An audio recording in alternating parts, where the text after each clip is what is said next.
Hello. ബേസിൽ ജോസഫിന്റെ പുത്തൻ സിനിമയായിട്ടുള്ള 'പൊന്മാൻ' കണ്ടിട്ട് ആണ് ഞാൻ ഇപ്പൊ വന്നിരിക്കുന്നത്. അപ്പൊ അതിനെക്കുറിച്ചാണ് സംസാരിക്കുന്നത്.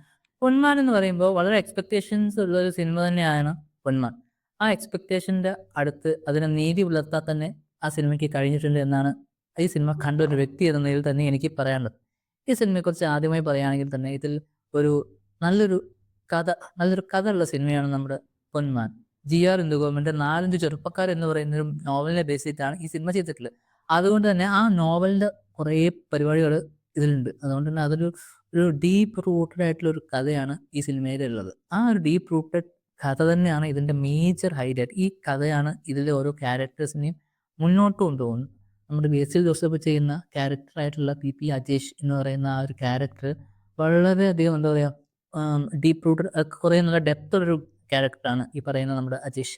പുള്ളിയുടെ ഫാമിലി ബാക്ക്ഗ്രൗണ്ട് കാണിക്കുന്നുണ്ട്. അതുപോലെ തന്നെ പുള്ളി എന്തുകൊണ്ടാണ് ഇങ്ങനെ പുള്ളിക്ക് കൊടുത്ത സ്വർണം തിരിച്ചു കിട്ടാൻ വേണ്ടി പുള്ളി ഇത്ര കഷ്ടപ്പെടുന്ന ആ ഒരു കഷ്ടപ്പാടും ആ ഒരു എന്താ പറയുക, കിട്ടണം, എനിക്ക് ആ സാധനം കിട്ടണം എന്ന് പറയുന്ന ഒരു ത്വരയുണ്ടല്ലോ.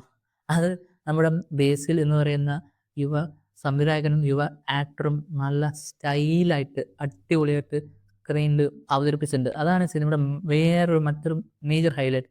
Career best performance of Basil Joseph എന്ന് പറഞ്ഞു കഴിഞ്ഞാൽ ഒരിക്കലും നമുക്ക് അത് തെറ്റു പറയാൻ പറ്റില്ല. അത്രയും നന്നായിട്ട് നമ്മുടെ ബേസിൽ ജോസഫ് ഈ സിനിമയിൽ അഭിനയിച്ചിട്ടുണ്ട്. അതുകൂടാതെ തന്നെ നമ്മുടെ സജിൻ ഗോപു എന്ന് പറയുന്ന നടൻ, സജിൻ ഗോപുവിൻ്റെ നല്ലൊരു പെർഫോമൻസ് ആണ് ഈ സിനിമയിലുള്ളത്. പുള്ളി ആദ്യമായിട്ട് നല്ലൊരു നെഗറ്റീവ് ടച്ചുള്ള ക്യാരക്ടർ ചെയ്യുന്നത്, പക്ഷെ എന്നാലും നന്നായിട്ട് ചെയ്തിട്ടുണ്ട്. സെക്കൻഡ് ഹാഫിലാണ് പുള്ളിയുടെ സ്ക്രീൻ പ്രസൻസ് കുറച്ചധികം. ആ ഒരു ടൈം പീരീഡിൽ നന്നായിട്ട് ആ പുള്ളി സ്കോർ ചെയ്തിട്ടുണ്ട്. ഇവർ രണ്ടുപേരുടെയും കോമ്പിനേഷൻ, അതായത് ബേസിൽ ജോസഫ് സജിൻ ഗോപു കോമ്പിനേഷൻ സിനിമയ്ക്ക് വളരെയധികം ഹെൽപ്പ് ചെയ്തിട്ടുണ്ട്. അതുകൂടാതെ തന്നെ ആ ഒരു കഥയിൽ നമ്മൾ നോക്കുകയാണെങ്കിൽ ഈ രണ്ട് ക്യാരക്ടേഴ്സിനും ഈക്വൽ ഇമ്പോർട്ടൻസ് നമ്മുടെ ഡയറക്ടറായിട്ടുള്ള ജ്യോതി ശങ്കർ നൽകിയിട്ടുണ്ട്. ഇതിൻ്റെ എഴുത്തിൻ്റെ മേഖലയിലാണെങ്കിൽ തന്നെ അതും വളരെ നന്നായിട്ട് തന്നെ ഓരോ ക്യാരക്ടേഴ്സിനെ ഡെവലപ്പ് ചെയ്തിട്ടുണ്ട്.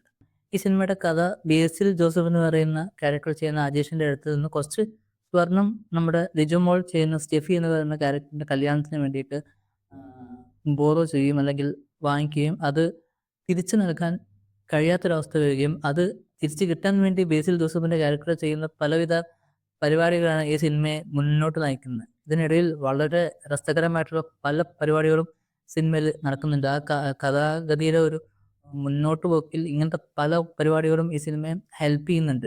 അത് ജ്യോതി ശങ്കർ എന്ന് പറയുന്ന ആ ഒരു ഡയറക്ടറിൻ്റെ പുള്ളി ഒരു ഡെബ്യൂ ഡയറക്ടർ ആണെങ്കിലും പുള്ളി അതിൻ്റെ എന്താ പറയുക, പ്രശ്നങ്ങളൊന്നും ഈ സിനിമയിൽ അങ്ങനെ കാണിക്കുന്നില്ല എന്ന് തന്നെ വേണം നമുക്ക് പറയാൻ. ഈ സിനിമ എൻ്റർടൈനിങ് ആയിട്ട് തന്നെയാണ് മുന്നോട്ട് പോകുന്നത്. അതുകൊണ്ട് തന്നെ ഇതിൻ്റെ സാങ്കേതിക വശങ്ങളും നന്നായിട്ട് തന്നെ വന്നിട്ടുണ്ട്. എന്ന് പറയുമ്പോൾ ഇതിൽ സിനിമാറ്റോഗ്രഫി സാനു ജോൺ വർഗീസാണ്. പുള്ളി ഇതിനു മുമ്പ് കുറേ സിനിമകൾ ചെയ്തിട്ടുണ്ട്. അതുകൊണ്ട് തന്നെ അതിൻ്റെ കൊല്ലം എന്ന് പറയുന്ന ആ ഒരു ജില്ലയും കോസ്റ്റൽ ഏരിയയിലെ ആ ഒരു സീനിക് ആയിട്ടുള്ള ബ്യൂട്ടി, സീനിക് അല്ലെങ്കിലും അതിൻ്റെ ഒരു കടപ്പുറവും അതുമായിട്ട് ബന്ധപ്പെട്ടുള്ള ആ ഒരു പരിപാടിയും, പിന്നെ ചെമ്മീൻ ഫാമിംഗ് അല്ലെങ്കിൽ അവിടെ പിന്നെ ഉള്ള പരിപാടികൾ, അതെല്ലാം നന്നായിട്ട് എടുക്കാനായിട്ട് ഈ സിനിമയുടെ പിന്നിൽ പ്രവർത്തിച്ചവർക്ക് പറ്റിയിട്ടുണ്ട്. അതുകൂടാതെ തന്നെ ഈ സിനിമയിലെ മേജറായിട്ടുള്ള ഒരു പരിപാടിയാണ് മ്യൂസിക്. ജസ്റ്റിൻ ഗീസിൻ്റെ മ്യൂസിക് നന്നായിട്ട് തന്നെ സിനിമയിൽ പാട്ടുകളായിട്ടുള്ള എന്താ പറയുക, കല്യാണത്തിന് സമയത്തുള്ള പാട്ടും അതുകൂടാതെ മെലഡിയും ഇൻട്രഡക്ഷൻ സോങ് കൊല്ലത്തിനെ കുറിച്ച് പറയുക, അതൊക്കെ നന്നായിട്ട് തന്നെ പ്രേക്ഷകരിലേക്ക് എത്താനായിട്ട് പറ്റിയിട്ടുണ്ട്. ഈ സിനിമ കാണുമ്പോൾ തന്നെ നമുക്കതിൻ്റെ ഒരു എസൻസ് കിട്ടുന്നതാണ്.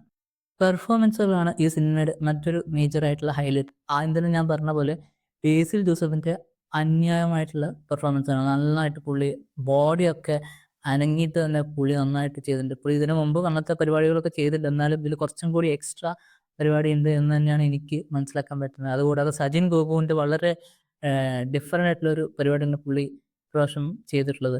ഡിഫറൻ്റ് ആയിട്ടെന്ന് പറയുമ്പോൾ പുള്ളി എന്താ പറയുക, നെഗറ്റീവ് അല്ലെങ്കിൽ എതിരെ ആയിട്ടുള്ളൊരു ക്യാരക്ടറാണ്. പുള്ളിയുടെ ആക്ഷൻ സീക്വൻസും ബേസിൽ ജോസഫും സജിൻ ഗോപുവും തമ്മിലുള്ള കോമ്പിനേഷൻ ഒരു മേജർ ആയിട്ടുള്ളൊരു ഹൈലൈറ്റ് തന്നെ. ക്ലൈമാക്സിലൊരു പരിപാടികളൊക്കെ നന്നായിട്ട് വന്നിട്ടുണ്ട്. സജിൻ ഗോപുവിൻ്റെ ക്യാരക്ടർ, പിന്നെ ലിജോമോളിൻ്റെ ഒരു രസമുള്ള ക്യാരക്ടറാണ്. നേരത്തെ പറഞ്ഞിരുന്നാലും പുള്ളിക്കാരി നന്നായിട്ട് ചെയ്തിട്ടുണ്ട്. പിന്നത്തെ നമ്മുടെ ആനന്ദ് മന്മഥൻ, ബ്രൂണോ എന്ന് പറയുന്നൊരു ക്യാരക്ടർ, വളരെ അലസനായിട്ടൊരാൾ, പാർട്ടിക്ക് വേണ്ടി പ്രവർത്തിക്കുന്ന ഒരാൾ, എന്നാൽ പുള്ളി ജോലിക്കൊന്നും പോകുന്നില്ല. അപ്പം അങ്ങനത്തെ ഒരു ക്യാരക്ടർ നന്നായിട്ട് പുള്ളിയുടെ പുള്ളി നന്നായിട്ട് ചെയ്തിട്ടുണ്ട്. ദീപക് പറമ്പുള്ള കാര്യം പറയുകയാണെങ്കിൽ പുള്ളി ഒരു രസകരമായിട്ടൊരു ക്യാരക്ടറാണ്. മുടിയെല്ലാം വളർത്തിയിട്ട് ഒരു ഡിഫറെൻ്റ് ആയിട്ടുള്ള ലുക്കിലാണ് പുള്ളി വരുന്നത്. ട്രെയിലറിൽ കണ്ടിട്ടുണ്ടോ?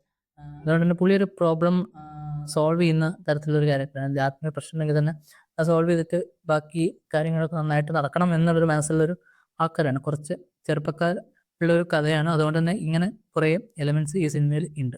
ഇതൊക്കെ തന്നെയാണ് സിനിമയുടെ ഒരു മേജർ ആയിട്ടുള്ളൊരു ആൾക്കാരെ ആകർഷിക്കാൻ മെയിൻ ആയിട്ടുള്ളൊരു സംഭവം എന്ന് പറയുന്നത്.